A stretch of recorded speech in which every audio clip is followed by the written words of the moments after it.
علم بعد ملک په هر خوا کې خورو. الرحمن الرحیم د RT YouTube چینل خوږو کتونکو السلام علیکم ورحمت الله ورځ مو نیکمرغه. خدای دې وکړي چې ټول به راته روغ جوړ وی. اولسم درس دی، اولسم ورځ د 17 دی. په لومړۍ برخه کې محاوره یا کنورسیشن دی، په ویچ کې کوېسچن دي، پوښتنې دي. Which class are you in? Which class are you in? په کوم ټولګي کې یې؟ I am in the first class. I am in the first class. زه په لومړي یا اولني ټولګي کې یم. Which school are you in? Which school are you in? ته په کوم ښوونځي کې یې؟ I am in Kabul High School. I am in Kabul High School. زه په کابل عالی لیسه کې یم. Which course are you in? Which course are you in? ته په کوم کورس کې یې؟ I am in Ibn Sina Educational Center. زه په ابن سینا Educational Center کې یم. Which position do you have in the class? Which position do you have in the class? په ټولګي کې څوم مقام لري یا په څوم نمبر باندې؟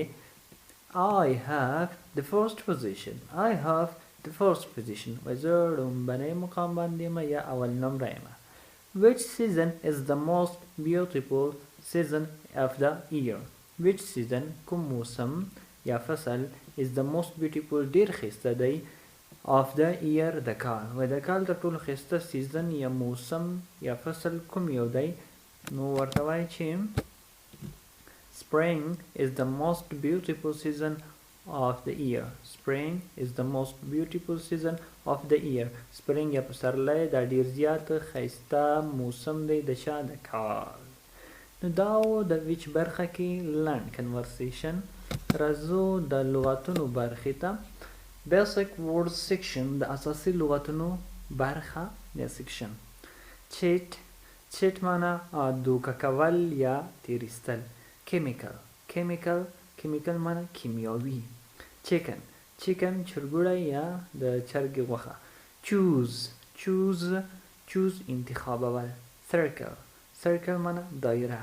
سټیزن سټیزن د ښار اوسیدونکی یا ښاري. سټیزن سرکل choose chicken chemical and cheat. همدې خواته یو څو لغتونه نور دي په 13مه صفحه کې. سیول سیول معنی ملکي یا داخلي. سیول سیول ملکي یا داخلي معنی اقلیم یا ابو هوا. خطربي پکې څنګه ده؟ سایلنټ دی. کلاود کلاود معنی وریځ. کوین کوین کوین معنی سیکه یا اوسپنیزه روپۍ. کولد کولد یخني یا ساړه. کمفورټیبل کمفورټیبل کمفورټیبل معنی آرام یا هوسا یا مناسب.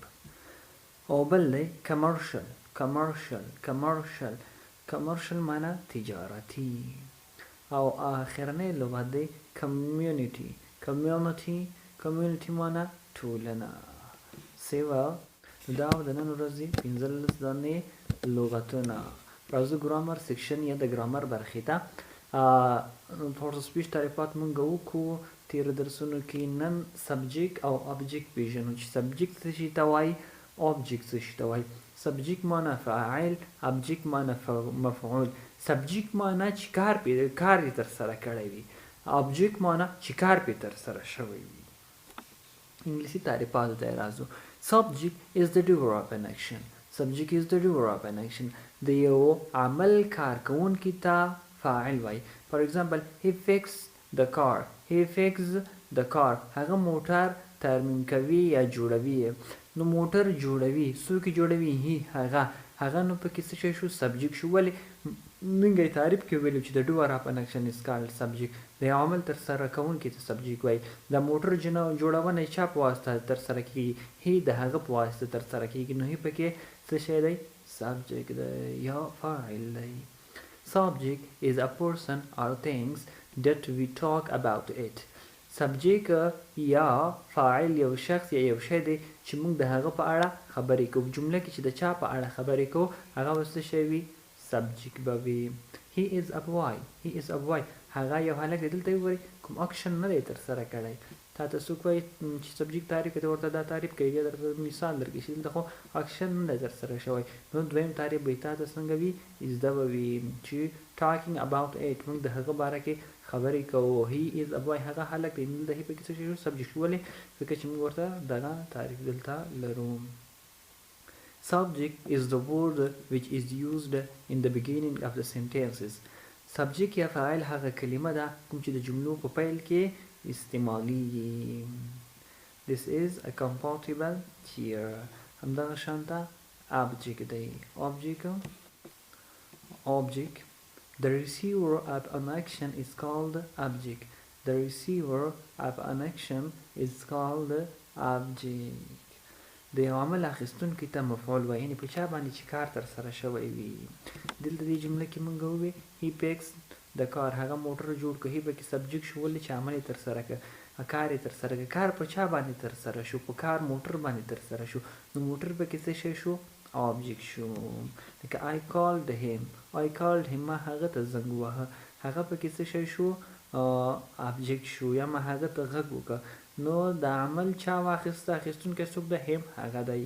ترسره کوونکی څوک دی؟ I زه. I پکې سبجیکټ دی، هم پکې object دی. نو دا زموږ د نن ورځې درس چې 15 لغتونه، لنډ کنورسیشن او سبجیکټ او object مو وپېژنده. بیا هم که کومه پوښتنه وي موږ سره یې کمنټس کې شریکئ. تر سبا مو پاک رب څښتن تعالی سپارم. ښې چارې. السلام علیکم ورحمت الله. لا لیدلو مو ډیره مننه. د نورو ویډیوګانو لپاره زموږ یوټیوب چینل در سره سبسکرایب کړئ.